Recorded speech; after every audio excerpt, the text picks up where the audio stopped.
문재인 정부 출범 100일 기념 국민인수위원회 대국민 보고 대한민국 대한국민. 안녕하세요. 아나운서 배성재입니다.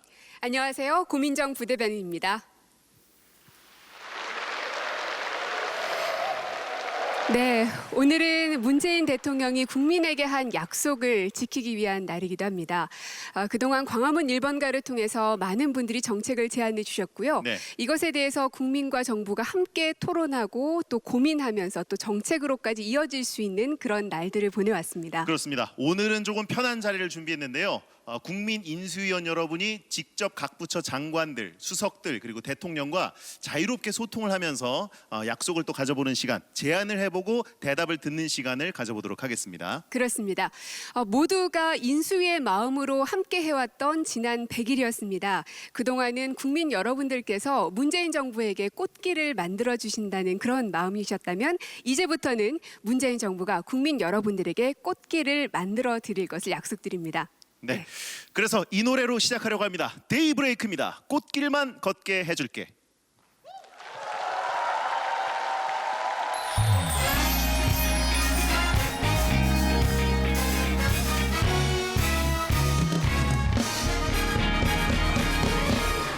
걸렸어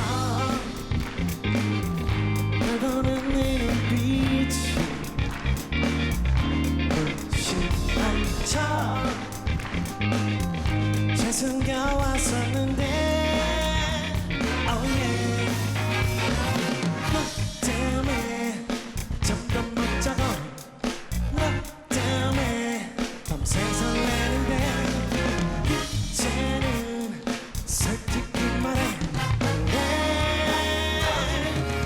꽃길만 걷게 해줄게 네 마음을 서투게 할게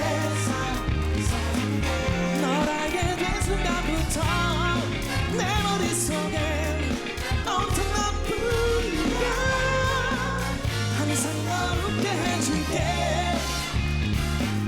오랫동안 느껴왔어 누구보다 떨어지는 우리 알겠어 날 보는 이 눈빛이 혹시라도 바라가고 있던 거야 yeah. 나 때문에 잠 못 들지마 나 때문에 고민하지도 마 이제는 너만 바라볼게 alright 꽃길만 걷게 해줄게 네 맘을 서투게 할게 널 알게 된 순간부터 내 머릿속에 온통 너뿐이야 항상 널 웃게 해줄게 오랫동안 느껴왔어 누구보다 떨어지는 우리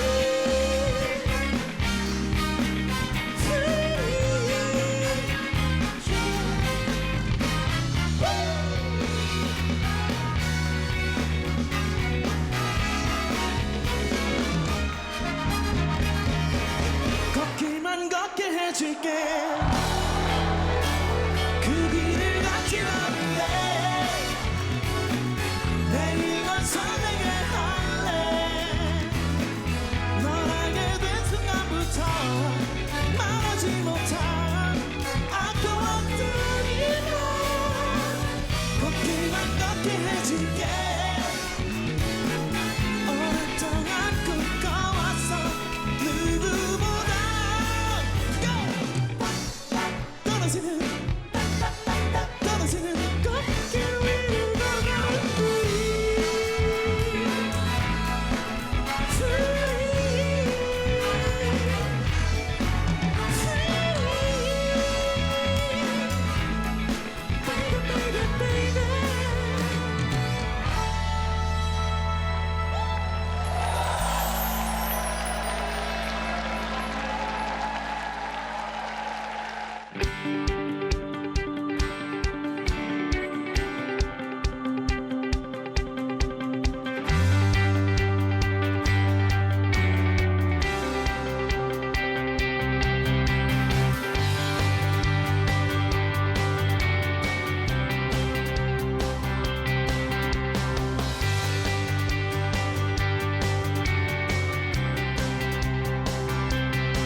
네, 온 오프라인을 통해서 국민 여러분과 소통을 해왔던 광화문 1번가 국민 마이크, 열린 포럼, 대통령의 서재 같은 다양한 창구를 통해서 소통을 해왔습니다. 네. 그중에서 국민 마이크 같은 경우에는 현대판 신문고라고 할 수 있겠는데 전국 각지를 돌면서 국민 여러분의 목소리를 경청을 해왔고요. 열린 포럼은 미래 세대들과의 토론을 통해서 국가 발전을 또 이바지할 수 있는 좋은 제안들이 많이 나왔다고 들었습니다. 그렇습니다. 뿐만 아니라 저는 또 직장맘이다 보니 그런 그렇죠. 분들을 직접 만나서 이야기들을 나눠서요. 아줌마 수다도 좀 오랫동안 떨어보기도 하고요. 그리고 대통령께서 꼭 이 책을 읽고 국정 운영을 해주셨으면 하는 국민 여러분들께서 책을 추천해 주시는 것도 있었습니다. 그래서 대통령의 서재라고 해서 많은 책 추천을 받기도 했고요. 이런 것들을 보면서 국민 여러분들께서 대한민국에게 바라는 점, 그리고 대한민국은 내가 만들겠다라는 어떤 열망을 느낄 수 있었던 지난 100일이었습니다. 그렇습니다. 지난 100일 동안 사실 당연한 것들이 좀 낯설게 느껴지기도 했었고 굉장히 참신하게 다가왔던 것들이 많았는데요. 지금 제가 청와대 영비관에 들어와 있는데 네. 이것도 굉장히 참신합니다. 뒤에 앉아 계신 분들이 국민 여러분 또 그리고 각 부처 장관들, 수석들 둘러싸여 있는데 뭔가 제가 지금 MC를 보는 게 아니라 네. 뉴스를 진행하고 있는 게 아닌가 하는 생각까지 들거든요. 조금 어색하네요. 그 중에서 누가 가장 신기하신가요? 저는 그 100일 동안 지켜봤던 분 중에 가장 안쓰러웠던 분이 임종석 비서실장이십니다. 반갑습니다. 네, 옆에 마이크가 있습니다. 네. 네. 예. 아니 사실 임종석 비서실장 같은 경우는 이제 저는 매일 보잖아요. 여민관 근처에서 참 놀랍습니다. 체력에 일단 놀라고요. 그리고 네. 매번 그렇게 한바구음을 띄고 계셔서 밑에서 일하는 저희들로서는 웃지 않을 수가 없게끔 만드시거든요. 그렇습니다. 네. 100일 동안 점점 나이 들어가신다는 댓글을 봤거든요. 어떻게 느끼셨나요? 경무에 좀 시달리셨나요? 뭐 아무래도 여기 일이 힘들긴 하죠. 그렇지만은 두려운 마음 또 즐거운 마음 반반으로 일하고 있습니다. 그렇군요. 그러면 그 가운데 가장 기억에 남았던 하루 언제이셨어요? 저도 사실은 5.18이 가장 기억에 남았는데 네. 그건 이미 대통령께서 얘기를 하셨더라고요. 가장 기억에 남는 날이라고. 네.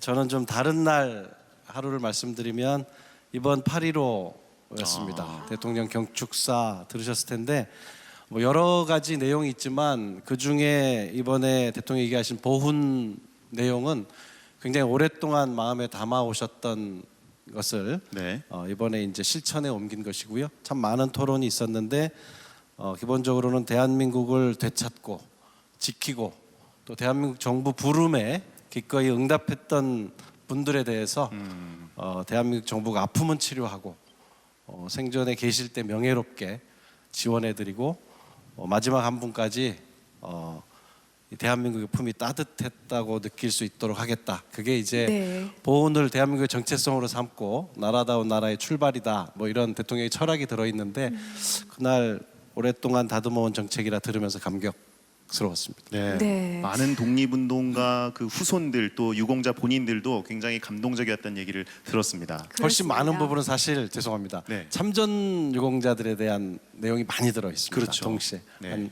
독립유공자는 생존해 계신 분이 안타깝게도 58분밖에 안 계시고요. 이번에 이제 보훈 정책으로 인해서 혜택을 받게 되시는 참전 유공자는 약 23만 명 정도. 그래서 네. 대한민국 그래서 통합 계기가 됐으면 좋겠습니다. 네, 그동안 저희가 따뜻하게 맞이했어야 할 분들을 이제서야 모셨다는 점에 있어서 저도 참 기억이 많이 남는데 또 다른 분들께도 질문을 좀 드려봐야 할 것 같은데 누가 또 궁금하신가요? 저는 강경화 장관 참 뵙고 싶었는데요. 제가 댓글을 봤는데 안경도 그렇고 백발도 그렇고 그 미소 카리스마도 그렇고 네. 문재인 대통령 여동생 아닌가라는 얘기를 들었거든요. 네. 혹시 그 댓글 보셨습니까? 네, 영광입니다. 그러신가요? 네. 컵라면 드시던 모습이 화제가 돼서 네.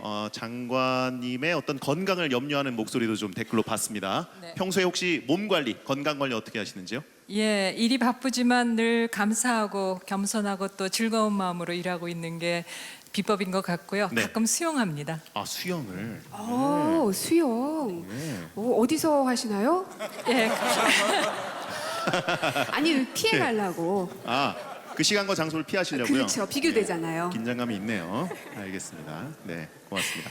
네. 그리고 그동안은 사실 그 100일 동안 참 많은 정책들을 내왔거든요. 그렇죠. 이분 참 고생 많이 하셨을 텐데 저명한 학자이기도 하십니다. 우리 장하성 정책실장 나와 계신데요. 안녕하세요. 네, 안녕하세요.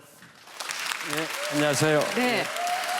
아니 왜 저명한 학자 하면 좀 재미없고 지루하고 뭐 어떤 이런 것만 생각이 드는데 사실 아재 개그의 대명사이시거든요. 아, 같은 말 아닌가요, 그거? 예. 네, 어떻게 생각하시는지요? 아 정말 교수 체면이 말이 아닙니다.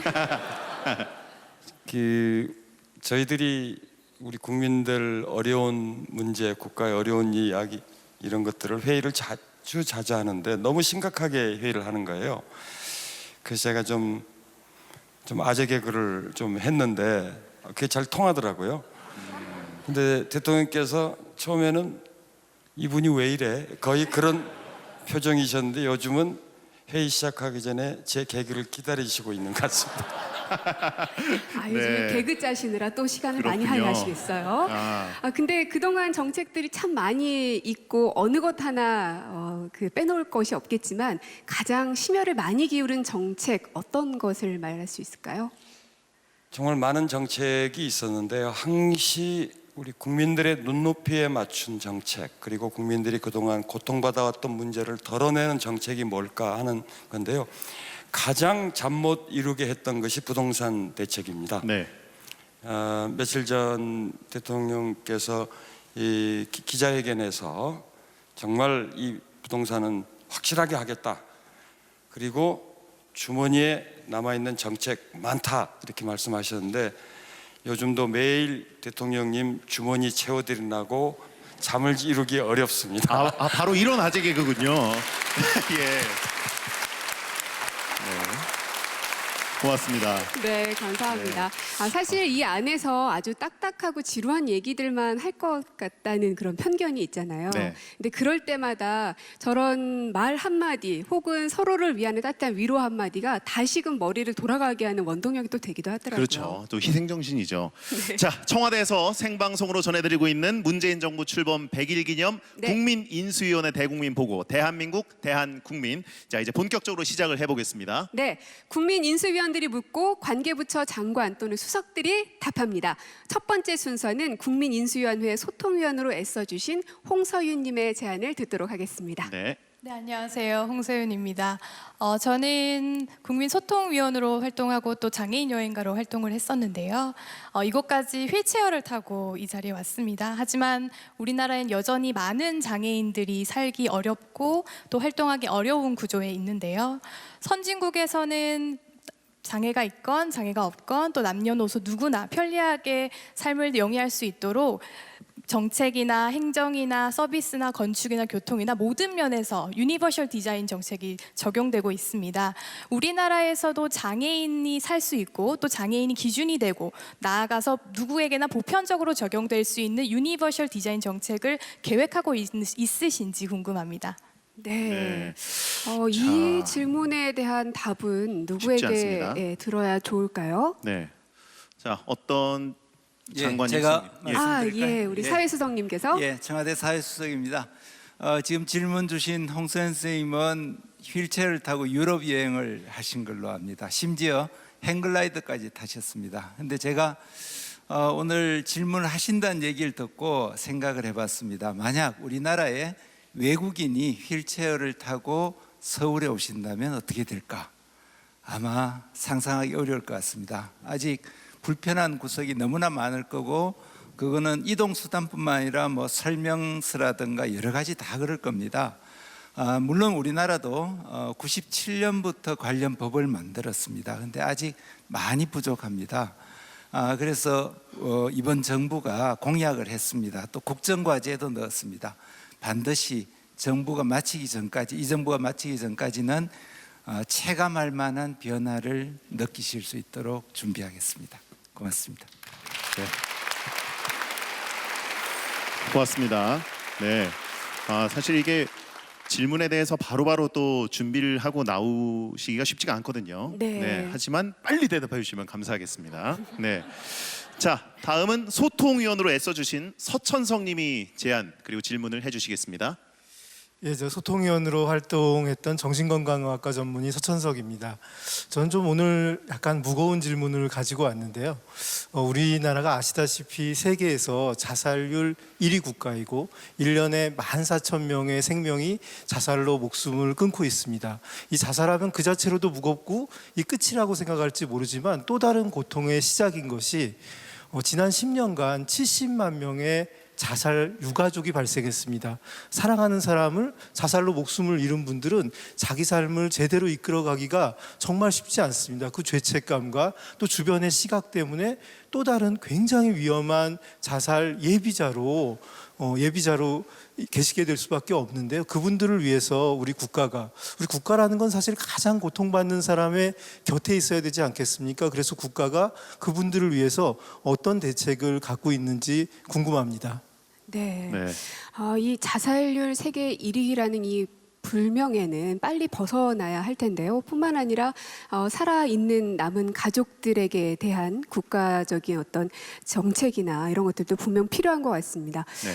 이에 대해서는 보건복지부 장관님께 말을 들으면 어떨까 싶은데요. 바로 옆에 앉아 계시네요. 예, 보건복지부 장관입니다. 서천석 선생님께서 꼭 짚고 넘어가야 할 좋은 질문을 주셔서 감사합니다. 질문하신 국가의 정책이 있느냐 하셨는데, 예, 대책이 마련되어 있고 정책이 있습니다. 새 정부에서는 국정과제로서 자살 예방을 넣어두고 있습니다. 바로 내년부터 자살 담당하는 전담 부서가 생겨나고요. 그리고 여러 가지 준비를 하고 있습니다. 저희들이 그 한 보고서를 보면 자살을 하고 남은 유가족들이 아주 심각한 심리적 정서적 불안에 쌓이고 많은 경우에 경제적 어려움도 겪고 있습니다. 그래서 저희들은 경제적 어려움은 긴급 복지 지원 제도를 통해서 우선적으로 해결해 드리고 있습니다. 생계비라든지 주급이라든지 의료비를 이 제도를 통해서 부분 해결하고 있습니다만 향후에는 보다 실질적인 도움이 되도록 그렇게 제도를 펼치겠습니다. 그리고 전국에 있는 정신건강복지센터가 한 240개 정도 있습니다. 그곳에 가시면 전문 상담가들이 전문적인 상담을 통해서 여러 가지 심리 상담을 해드리고 위로를 드리고 있습니다. 아울러서 자살 유가족들의 어떤 카페를 연결해 드린다거나 동호인 모임들을 연결해 드리고 있습니다. 그분들과의 상담을 통해서 또는 여러 가지 사회적 만남을 통해서 많은 치유를 받을 수 있습니다. 저희들은 향후 5년에 걸쳐서 약 1,455명의 전문 상담가를 더 확충을 해서 전국 어디에서나 쉽게 상담을 받을 수 있도록 그렇게 제도를 준비하겠습니다. 이런 모든 제도의 시작과 도움의 시작은 여러분께서 가까운 동사무소나 복지관을 찾아가시면 됩니다. 혹시 찾아가기 힘드시면은 복지 콜센터 129로 전화 주시면 언제나 상담이 가능합니다. 24시간 대기 중에 있습니다. 많이 이용해 주시고 유가족들이 혼자서 해결하려고 하지 마시고 이것을 항상 터놓고 여러 사람과 같이 의논을 해야 됩니다. 우리 국가가 함께 도와서 이런 문제를 극복해 나갈 수 있도록 최선을 다하도록 하겠습니다. 감사합니다. 네. 정말 앞으로는 살아내게 하는 세상이 아니라 정말 살고 싶은 세상이 돼야 할 것 같다는 생각이 드네요. 네, 박능우 보건복지부 장관께서 대답을 해주셨고요. 다음은 국민인수위원 박솔지님이 질문을 해주시겠습니다. 어디 계신지요? 네. 네, 안녕하세요. 저는 박솔지라고 합니다. 저는 강경화 장관님께 질문 드리겠습니다. 지난 5월 22일 라오스의 유명 관광지에서 제 친구가 실종되었습니다. 90여일이 지난 지금도 현지 경찰의 수사는 소극적이고 영사관에서는 우리나라 경찰의 파견을 논의만 하고 있는 것으로 알고 있습니다. 현재 해외 영사 콜센터가 있지만 위급상황 시 연락할 경우 당사자가 경찰에 연락하여 해결하라는 답변이 돌아오거나 야간에는 그마저도 이용할 수 없는 경우가 많습니다. 우리나라 국민이 어디에서든 국가의 도움과 보호를 받을 수 있도록 그 기능을 강화하여 주시고 해외 실종이나 범죄가 일어났을 때 그 처리를 위한 원스톱 프로세스의 구축을 제안합니다. 안팎으로 보호받는 나라가 될 수 있도록 도와주세요. 감사합니다. 네. 강 장관님. 네, 박솔지 양 그 질문 감사합니다. 친구분께서 라오스 여행 중에 실종된 지 3개월이 되었습니다만 아직 그 소재가 파악되지 않고 있어서 저희로서도 참 안타깝습니다. 가뜩이나 저도 같은 연령의 딸을 둔 엄마로서는 더욱더 안타깝습니다. 네. 그 실종 신고를 친구분이 묵었던 호텔 측으로부터 받았는데요. 그 직후 저희는 라오스 당국으로에게 그 적극적인 수사를 하도록 계속 독려를 하고 있습니다. 그리고 가족분들에 대한 영사 조력에도 최대한으로 노력하고 있습니다. 저희 경찰 조사관도 파견하는 제안을 라오스 측에 했습니다만 라오스 당국은 최대한으로 노력하고 있고 그러니까 현지 수사 당국에게 맡겨달라 하는 답을 지금까지 유지하고 있습니다. 참고로 우리나라에서 일어나는 사건 사고에 대해서는 우리 경찰이 조사한다 하는 이런 주권적 입장을 견지하고 있습니다. 아마 그쪽도 비슷한 것 같습니다. 지금 2,200만 우리 국민이 매년 해외 여행을 하는 시대입니다. 그래서 매년 이런 실종 사건이 한 50건, 그리고 이를 포함해서 매일 그 다양한 사건 사고가 한 40건 매일 접수되고 있습니다. 말씀하셨듯이 저희가 365일 24시간 영사 콜센터를 통해서 이런 사건 사고를 접수하고 있고 신고를 받고 있는데, 이런 신고를 접수한 것을 넘어서 여기에 대한 그 신속하고 효과적인 초기 대응이 이루어질 수 있도록 해외 안전 지킴이 센터 설치를 준비하고 있습니다. 아마 박솔지 양께서 제안하신 원스톱 프로세스와 같은 구상이 아닐까 생각합니다. 감사합니다. 네. 네. 이렇게 사실 해외 여행을 하거나 해외 나가 보신 분들은 무슨 일이 발생했을 때 상당히 막막하고 허탈함을 그렇죠. 느꼈던 분들이 굉장히 많거든요. 이런 일을 계기로 해서 여러 가지 발전들이 꼭 이루어지길 기대합니다. 맞습니다. 네. 대한민국 국민이 있는 곳 어디서든 언제 어디라도 늘 달려가는 그런 대한민국 정부가 될 것입니다. 네. 지금 현재 이렇게 국민들의 목소리를 직접 듣고 또 거기에 대한 답변을 해당 부처 장관들께서 직접 대답을 해주고 계시는데, 배성재 씨가 이렇게 보시니까 어떠세요? 좀 답답함이 풀릴 것 같은가요? 답답함이 풀리는 걸 넘어서 너무 좀 생소한 장면이라 저는 그래요? 좀 당황스럽네요. 아. 지금 시선을 어디로 가야 될지도 모르겠고 어디서 질문이 나오고 어디서 답변이 나올지 상당히 좀 애매합니다. 네. 어쨌든 이런 국민과의 소통 자리가 오늘 처음 있는 것인데 앞으로 좀 자주 벌어지면 많은 국민 여러분께서 익숙해지시고 좀 더 나라가 발전할 수 있지 않을까 하는 생각이 드네요. 그렇습니다. 그래서 앞으로도 이런 자리가 많이 마련돼야 할 텐데, 일단은 오늘 오신 분들 남녀노소 그리고 연령층 가리지 않고 참 다양하게 모이셨습니다. 근데 이번에는요, 어린이 국민인수위원을 모셨거든요. 네. 어떤 정책 제안을 해주실지 궁금한데요. 어디 계시죠? 네. 네. 안녕하세요. 자기소개 부탁드릴게요. 네, 저는 온수초등학교 3학년 황찬우입니다. 네. 찬우 군, 어떤 분에게 질문하고 싶으세요? 네, 저는 도종환 장관님이요. 문화체육관광부 장관. 예. 그래요. 어떤 제안인가요? 콕 찍어서. 저는 역사 공부를 좋아하는 초등학교 3학년 황찬우입니다. 가끔 뉴스를 보면 건물을 지을 때 역사 유물이 발견된다는 소식을 듣습니다. 역사 유물은 역사를 공부하는데 정말 중요합니다. 한마디로 유물이냐 건물이냐, 전 유물이 중요하다고 생각합니다. 네. 역사 유물이 발견된 곳에는 건물을 짓지 못하게 해서 역사 공부를 더 잘할 수 있게 도와주시기 바랍니다. 감사합니다. 네. 감사합니다. 지금 황찬호 군이 네. 업무 지시를 내렸어요. 그러네요. 문화체육관광부에서 그냥 시행하면 되겠습니다. 그 지시사항을 어떻게 받아들일지 조금만 기다리고요. 왜냐하면 이 문화예술과 관련된 것들은 제안하고 싶어하는 분들도 많고 또 분야도 그렇죠. 상당히 많습니다. 네. 그래서 오늘 이 자리에는 또 MC 메타께서 직접 자리해 주셨거든요. 네. 예. 네, 안녕하십니까, MC 메타입니다. 저도 콕 집어서 도종환 장관님께 여쭙겠습니다. 네. 저는 한국에서 힙합 음악을 하고 있는 음악인인데 이 음악으로 참 먹고 살기가 너무 힘이 듭니다. 이 사실 이제 음악 창작 환경이라는 측면에서 볼 때 많은 정부에서 노력을 그간 해왔었습니다. 하지만 여러 문제점들 중에서도 저희가 가장 고민하는 부분이 음원 수익에 관련된 이 구조와 관련된 문제점입니다. 음원 수익 구조가 대한민국에서 너무 좀 불공정한 형태로 되어 있어서 여러 부분에서 음악인들이 거기에 대한 많은 어떤 제기를 했었지만 문제점에 대한 생각들을 여전히 음악을 하는 입장에서 갈 길이 먼 것 같습니다.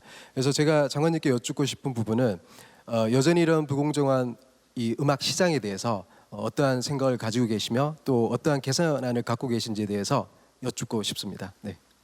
네. 두 가지 질문이 있었습니다. 네, 문체부 장관 도종환입니다. 먼저 초등학교 3학년인 찬우가 아주 좋은 질문을 해주어서 고맙습니다. 찬우가 얘기한 대로 역사 유물이 발견되면 그 중요도에 따라서 문화재로 지정할 것은 지정하고 그 주변 지역을 보존해야 할 것은 또 보존하고 그래서 세계인들이 찾는 그런 공간이 되게 하겠다는 대답을 먼저 하겠고요. 찬우가 알고 있는 것처럼 세계 유네스코 문화유산에 등재된 고인돌 고분군이랄지 또 공룡 발자국이랄지 이런 게 역사유물 아니겠습니까? 이런 곳을 사람들이 찾아오고 또 공부하고 그리고 길이길이 남길 수 있는 유산으로 그렇게 보존하겠다는 말씀을 드리겠고요. 좋은 질문 해준 초등학교 3학년 찬우에게 여러분 박수 한번 더 보내주시면 고맙겠습니다.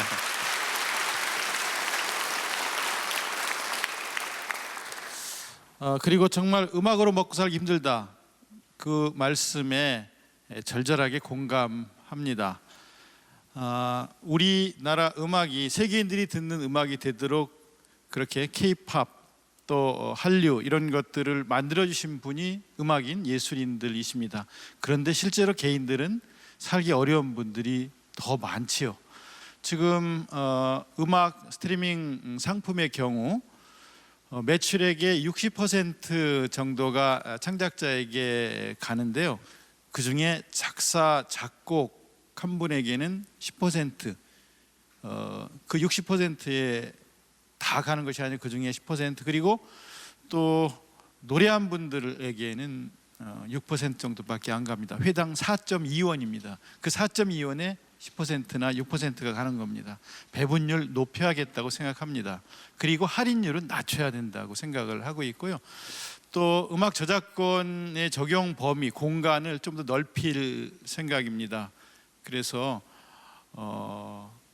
헬스클럽이라든가 체력단련장 또 50제곱미터 이상의 커피 전문점이라든가 호프집 이런 데도 최소한의 저작권이 보장될 수 있는 공간으로 확대하겠다는 말씀을 드리고요. 그리고 공연장, 음악 공연장이나 연극 공연장 이런 데 찾아가시는 분 또 책을 구입하시는 분들 100만 원 한도 내에서 30%의 소득공제 이런 것들도 지금 정부가 준비하고 있다는 말씀을 드리고요. 최소한의 기초적인 생활이 보장될 수 있도록 하기 위해서 예술노동의 특성을 인정한 고용보험제도를 설계하고 있다는 말씀을 드리겠습니다. 이것만 갖고도 부족하지만 그래도 문재인 정부는 예술인들을 위한 최소한의 창작 안전망을 구축하기 위해서 노력하겠다는 말씀을 드리겠습니다. 고맙습니다. 네, 스트리밍을 통해서 우리가 음악을 아주 쉽게 편하게 듣고 있긴 합니다만 1차 창작자에게 얼마가 돌아가느냐를 많이 생각하진 않았던 것 같거든요. 네. 정책을 통해서 그분들을 뒷받침할 수 있는 대책들이 나오길 기대하겠습니다. 그렇습니다. 그분들께서 편안한 삶을 유지하셔야 저희들도 아름다운 음악을 많이 향유할 수 있을 테니까요. 그렇죠. 그리고 찬우 군의 질문하는 모습을 보면서 사실 그 옆에 앉아 계신 어머니께서 더 뿌듯한 표정을 지으셨는데 배성재 씨도 어렸을 때 저렇게 똘망똘망하게 질문도 잘하고 그랬나요? 딱 저의 어렸을 때 모습을 보는 것 같습니다. 딱 저 딱인가요? 정도였습니다. 딱? 그러다 보니까 아나운서가 됐고요. 그래요. 그럼 예. 오늘도 얼마나 그 적재적소에 딱 맞는 질문을 하는지 보겠습니다. 네. 뭐 정책이나 제안 하나 좀 해주시죠. 저는 사실 광화문 1번가에 관심이 많아서 네. 여러 가지 정책 제안들을 하고 있었는데 그 중에서 제가 딱 필요했던 것을 중복해서 제안한 분들이 굉장히 많았습니다. 새로운 네. 게 아니라 이미 누가 하셨군요. 예. 하지만 그 해결이 안 되니까 중복돼서 제안할 수밖에 없었고요. 특히 그 질문을 멀리 해외에서 보내주신 분이 계십니다. 네. 국민인수위원 유지혜님이 아일랜드에서 영상으로 보내주셨거든요. 화면으로 만나보시죠. 안녕하세요. 저는 아일랜드 더블린에 살고 있는 유지혜라고 합니다. 저는 외국에 살면서 한국 인터넷 웹사이트가 사용이 불편하다는 점을 자주 느끼고 있습니다. 인터넷으로 한국 은행 업무를 볼 때나 한국 쇼핑몰을 이용할 때, 그리고 심지어 정부 관련 공공기관 등의 웹사이트조차 접속을 하려면 수많은 보안 프로그램을 설치해야 하고 본인 인증 절차마저 아이핀이나 제 명의로 낸 신용카드 또는 휴대전화 번호 등의 정보를 요구하고 있습니다. 보안이라는 명목으로 국민 개인 정보를 요구하고 수많은 액티브엑스를 설치하게 하여 꼭 필요한 업무에 차질을 주는 것은 비효율적일 뿐 아니라 옳지 않다고 생각합니다.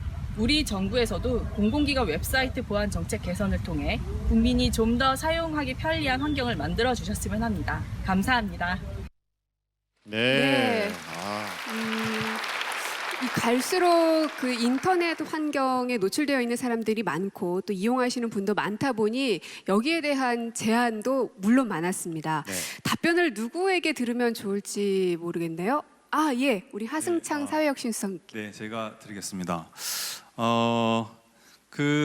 배성재 아나운서님도 불편하신 요 제안 하시려고 하셨다는 그렇습니다. 거죠? 이게 스트레스가 네. 너무 심해가지고 네. 많은 분들이 이것 때문에 건강이 안 좋아진다는 분들도 네. 있거든요. 여기 계신 많은 분들이 아마 비슷한 마음이실 거고 저도 마찬가지인데요. 네. 그러나 이 액티브엑스를 없애겠다는 이야기는 꽤 오래전부터 있었고 또 전임 정부에서도 있었습니다.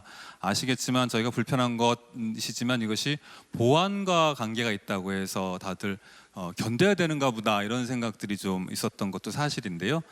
그런데 거꾸로 오히려 보안에 더 노출되어 있는 프로그램이다라고 그렇죠. 네. 하는 이야기도 많이 있었습니다. 그래서 왜 그런가 하고 보면 이게 기술이 표준화돼 있어가지고 아마 그런 문제들이 발생한 것인데, 그러면 없애는 것도 쉽지 않을까 이렇게 생각하기 쉬운데 그럴까 하고 들여다봤더니 꼭 그렇지는 않더라고요. 왜냐하면 기술 표준화되어 있다 보니까 너무 많은 곳에서 익숙하게 사용하고 있어서 한 번에 걷어내기가 참 어렵습니다. 그래서 그것을 걷어내는 속도와 방법, 과정 이런 것들이 좀 충분히 논의될 필요가 있겠다 이런 생각이 들고요.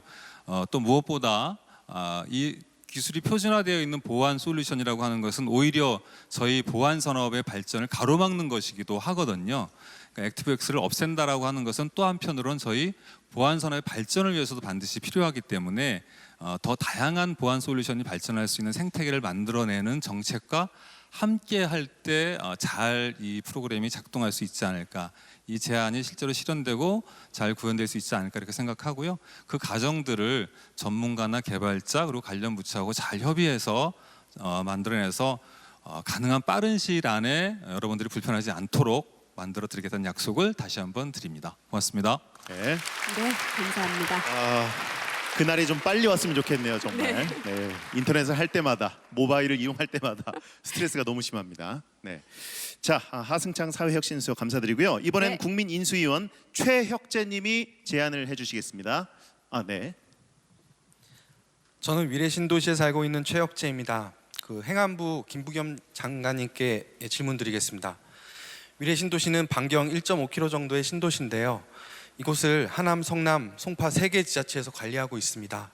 그러다 보니 문제가 생기는데 송파에서 응급 환자가 발생해서 119에 신고를 하면 1.5km 떨어진 성남에서 출동해서 조치를 해주시면 훨씬 빠를 텐데 오히려 거리가 훨씬 먼 송파에서 정체구역을 지나서 이렇게 지금 진행이 되고 있는 실정입니다.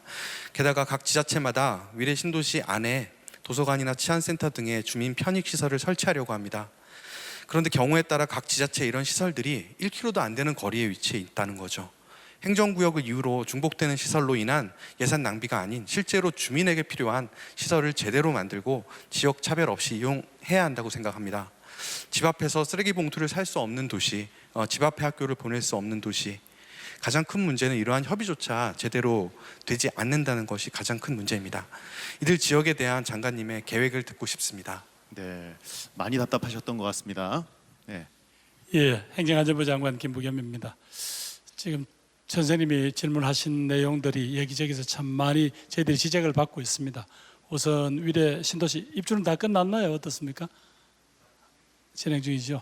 위례 신도시뿐 아니라 충남도청 이전 지역, 또 경북도청 이전 지역 혹은 혁신도시 지역에서 이런 문제가 많이 발생합니다. 우선 지적해 주신 대로 소방이라든가 이 경찰은 우선 응원제도라는 게 있어서 가까운 데서 출동할 수 있도록 그런 시스템이 다 갖춰져 있습니다. 그런데 혹시 위례 신도시 지역에서 그런 문제가 있었다면 제가 점검을 해보겠다는 약속을 드립니다.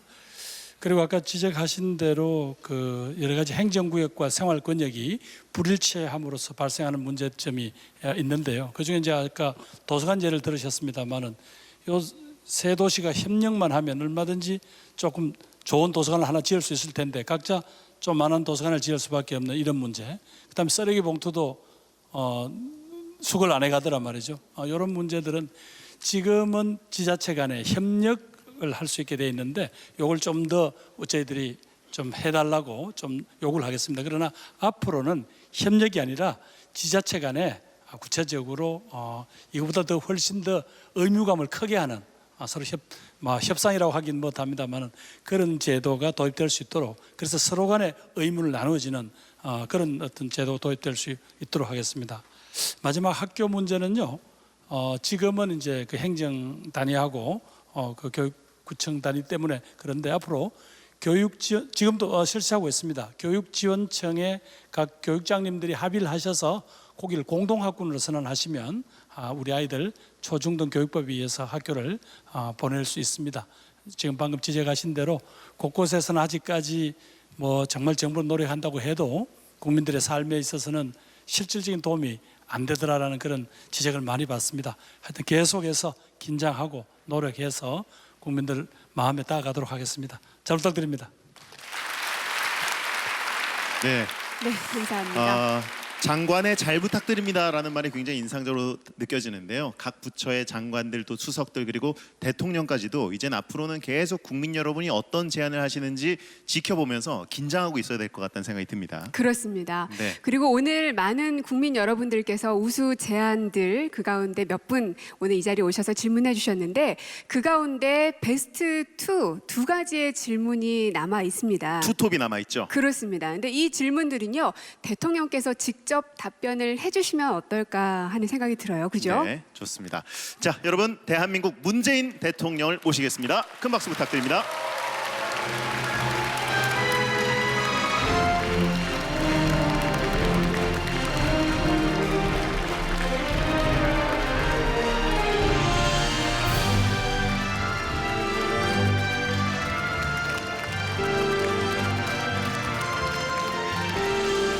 네, 더욱 뜨거운 박수로 환영해 주시기 바랍니다.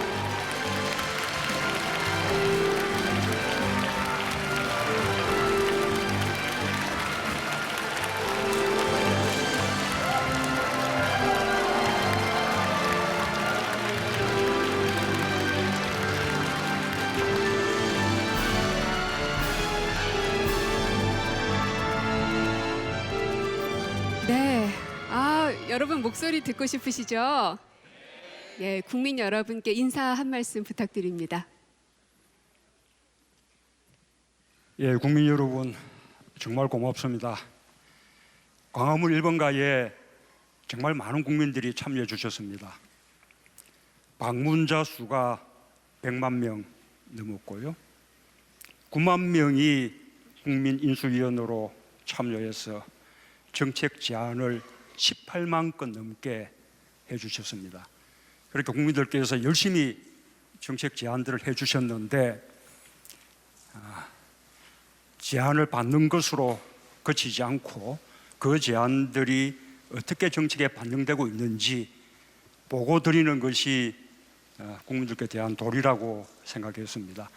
아마 먼저 우리 장관들 그리고 또 수석들이 보고들을 들었을 텐데 괜찮게 들으셨는지 모르겠습니다. 다시 한번 감사드립니다.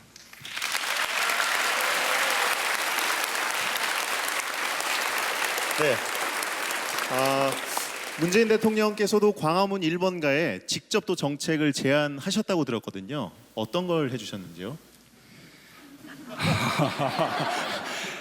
그 정책을 제안한 것은 아니고요.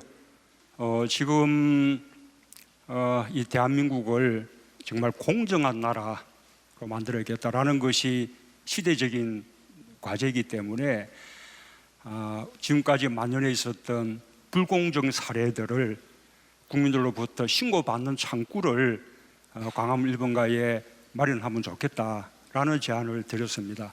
그에 따라서 광화문 1번가에서 불공정 사례를 접수하는 신고받는 특별기관을 설정을 했는데 거기도 많은 분들이 불공정 사례들을 신고를 해주셨고요. 그 신고한 사항들 가운데 바로 해결이 가능한 그런 사항들은 정부 부처에다 넘겨서 해결하도록 했고, 제도 개선이나 정책에 반영해야 될 그런 부분들은 지금 정책을 만들고 있습니다. 우리 김상조 공정거래위원장이 이미 발표한 정책 속에 반영된 부분들도 있습니다. 앞으로 우리 대한민국을 공정한 나라, 정의로운 나라 만드는 데 더 노력하겠습니다. 감사합니다. 그야말로 억울한 국민이 없는 나라, 그리고 모두가 좀 웃으면서 행복할 수 있는 나라 모두 다 바라실 텐데요. 오늘 각 부처에서 오신 장관 또 수석님들께서 질문에 성심껏 답변을 잘 해주셨습니다. 그런데 그래도 대통령님께서 오늘 특별히 이 시간에 오셨으니 이 질문에 대해서만큼은 꼭 답변을 직접 해주셨으면 하는 마음이거든요. 네. 그래서 저희가 또 준비를 했죠. 그렇습니다. 그 질문들을 저희가 직접 모아봤습니다. 화면으로 만나보시죠.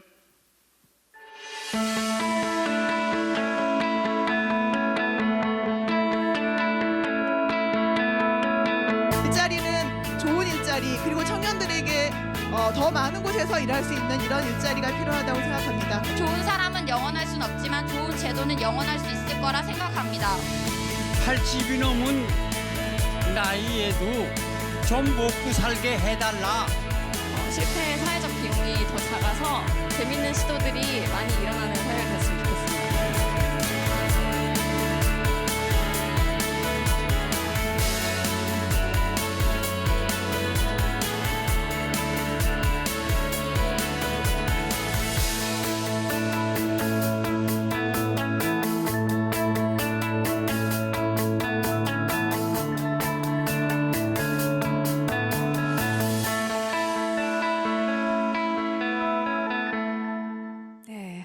두 가지의 질문이 나왔는데요. 역시나 관심이 많습니다. 일자리에 대한 질문, 여기에 대한 대통령의 답변 듣고 싶은데요.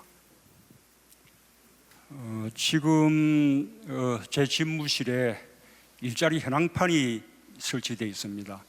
매달 업그레이드가 되기 때문에 지금은 올해 7월달 현재의 일자리 상황이 나타나고 있습니다. 작년 7월하고 비교하면 올해 7월에 우리 고용률이 0.5% 늘었습니다. 그리고 취업자 수도 31만 3천 명이 늘었습니다. 그래서 고용률과 취업자 수만 보면 최근 한 20년 동안에 지금 사상 최고입니다. 그런데 내용을 들여다보면 그런 가운데서도 비정규직 비율이 작년 7월보다 더 늘었고, 또 청년 취업자 수는 오히려 2만 명이 줄어서 청년 실업률이 0.1% 높아졌습니다. 그러니 고용은 늘었지만 주로 50대 이상 비정규직 일자리가 늘었고, 청년들이 취업할 만한 좋은 일자리는 늘지 않았을 뿐만 아니라 오히려 줄어들었다라는 것을 보여주는 것입니다. 그래서 좋은 일자리 많이 만들기는 우리 문재인 정부의 가장 중요한 국정 목표가 되고 있습니다. 이에 대해서 일부 반대하는 분들은 일자리 만드는데 국민 세금을 쓴다는 게 합당한 것이냐 이렇게 말씀하시는 분들이 있습니다. 그러나 좋은 일자리 만들기는 청년들에게 희망을 주는 일뿐만 아니라 세금 덜 많이 내고 또 소비하는 사람들을 늘리는 길이거든요. 그것을 통해서 경제가 성장하는 거죠. 그리고 지금 심각한 저출산 고령화 문제에 대한 해법이기도 합니다. 그래서 국민 세금을 일자리 만드는 데 쓰는 것은 세금을 가장 보람 있게 사용하는 것이다 라는 말씀을 드리고 싶고요. 하나만 더 말씀드리면 국민 세금으로 공공부문 일자리를 만들면 당장은 일자리가 늘겠지만 두고두고 세금의 부담이 느는 거 아니냐 이렇게 또 반대하는 분들도 있습니다. 그런데 우리 인구 추세를 보면 지금 청년 취업층 인구가 지금이 가장 많은 시기입니다. 왜냐하면 6.25 전쟁 이후에 베이비 부머 세대들의 자식 세대가 지금 청년 취업 연령층에 지금 와 있거든요.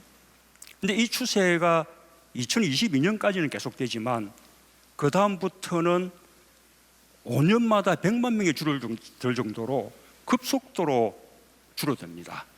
게다가 베이비 부머 세대들이 모두 다 직장에서 은퇴를 하게 되죠. 그럼 그 이후에는 청년 일자리가 걱정이 아니라 오히려 노동력 확보가 걱정인 그런 사회로 변하는 것입니다. 우리가 일본의 그 인구 분포 변화를 우리가 몇 년 늦게 뒤따르고 있는데 일본이 근래 몇 년 동안 우리보다 오히려 청년 일자리가 더 심각했다가 올해에는 완전히 역전돼서 오히려 사상 유례 없는 청년 취업 호황을 누리고 있거든요. 그래서 좋은 일자리 만드는 거 몇 년만 특단의 대책을 강구하면 그 뒤에는 더 많은 예산 부담을 하지 않아도 충분하다라는 말씀을 드리고 싶습니다. 네. 문재인 대통령이 그동안 취임 이후에 가장 많이 언급한 단어가 일자리였다고 들었는데 국민 제안이 그만큼 또 많았기 때문이기도 하고 또 두 번째로 왔던 제안은 아이 낳고 싶은 나라를 만들어 주십사 하는 제안이었습니다. 제가 제 아들, 딸이 전부 아이가 하나씩 있는데요. 이제 어느 정도 자랐기 때문에 제가 한 명 더 낳지 그러냐 이러면 둘 다 엄두가 안 난다는 겁니다. 뭐 아예 아이 하나 갖는 것도 엄두가 안 난다라는 분들이 많죠. 이제 지금처럼 이렇게 아이를 낳지 않으면 앞으로 대한민국이 어떻게 되겠습니까? 벌써 올해부터 생산 가능 인구가 줄어들기 시작했거든요. 몇 년 지나면 대한민국 총 인구가 줄어듭니다. 정말 아이를 낳을 수 있는 그런 나라, 또 아이를 낳고 싶은 나라 만들어야 되는데 아마 많은 대책들을 이미 앞에서 장관님들이나 수석들이 말씀을 하셨을 것으로 믿고 제가 이제 하나만 더 말씀드리면 역시 근본적인 해법은 지금 아이를 기르는 것이 엄마의 부담으로만 되어 있는데 엄마와 아빠가 함께 아이를 기를 수 있는 나라를 만드는 것이 가장 시급하다고 생각합니다. 그래서 뭐 아빠도 육아휴직을 사용하게끔 뭐 하겠다라는 정책들도 말씀하셨을 텐데 근원적으로는 노동 시간을 연장 노동을 포함해서 주 52시간제 이것을 빨리 확립하고 또 연차 휴가를 다 사용하도록 해서 일하는 부모가 아빠, 엄마가 아이를 키울 수 있는 여유를 갖도록 하는 것이 더 근본적인 해법이라고 생각합니다. 반드시 그렇게 만들겠습니다. 네. 이렇게 아이에 대한 이야기 하니까 가족 생각이 나고요. 또 그러다 보니 더더욱 옆자리가 좀 허전하게 느껴지지 않나요? 저희 둘이 포위를 하고 있으니까 굉장히 좀 불안해하시고 허전하시는 것 같은데 지금 아까 그 객석에 보이셨거든요. 네네. 네. 김정숙 여사님이 몰래 지금 와 계신데 앞으로 모셔도 되겠습니까? 그래 볼까요? 네. 여러분 큰 박수로 앞으로 모시겠습니다. 네.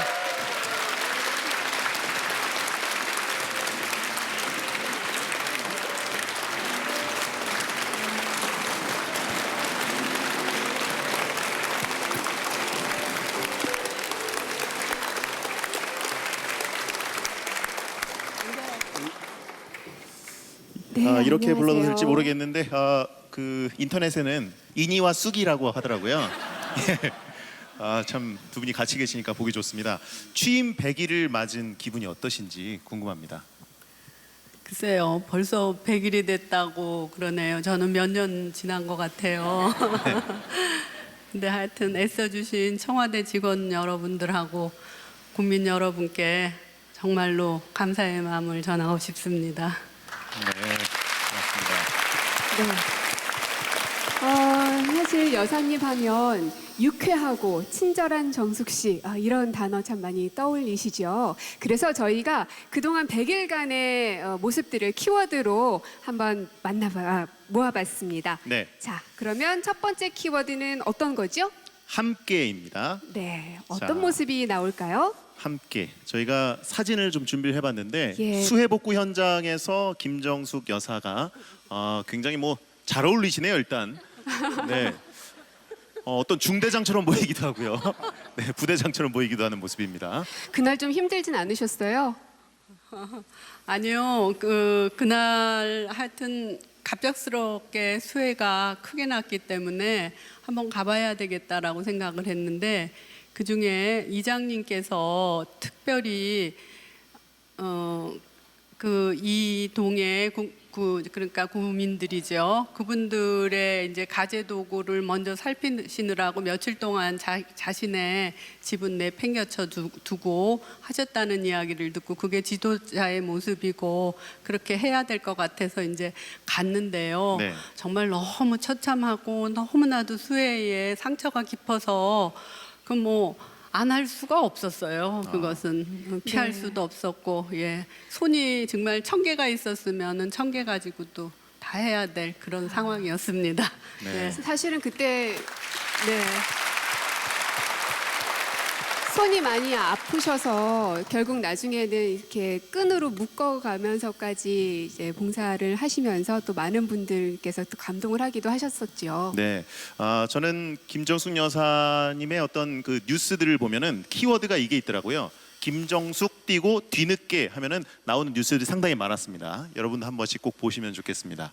네, 어리둥절하시는 분들이 많네요. 네, 그게 뭘까요? 네, 저만 알고 있었네요. 예, 네, 알겠습니다. 뒤늦게 알려진 뉴스들, 뒤늦게 화제가 된 뉴스들이 상당히 많이 있었습니다. 네. 네. 그만큼 많은 분들의 마음과 또 삶을 어루만져 주고 싶은 그런 마음이셨지 않을까 싶은 생각이 드는데요. 네. 예. 자, 그러면은 정말 작은 부분들까지 챙기시는 그런 모습들을 여사님을 통해서 우리가 많이 보고 있습니다. 근데 그거 참 궁금해요. 이제 부부이시니까요. 요것만큼은 꼭 하라고 늘 잔소리를 하거나 뭐 이런 쓴소리 뭐 이런 건 없으셨나요? 그런 부분이 사실 궁금하죠. 예, 제가 항상 그러죠. 초심을 잃지 말라고요. 요번에 100일 끝나고 난 다음에 조금 국민들의 평가가 좋아서 조금 느슨해지지 않을까 그런 생각을 해서요.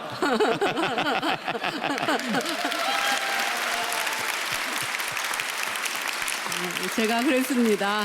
예, 오늘 취임해서 처음 일을 시작하는 마음으로 초심을 잃지 말고 꼭 그렇게 하셔야 됩니다. 내가 그렇게 꼭 당신을 지키겠습니다. 나 자신도 지키고 그렇습니다. 네, 고맙습니다.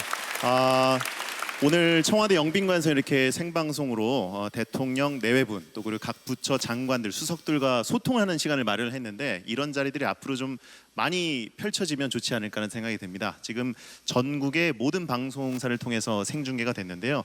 마지막으로 국민 여러분께 문재인 대통령께서 인사 한 말씀 부탁드리겠습니다.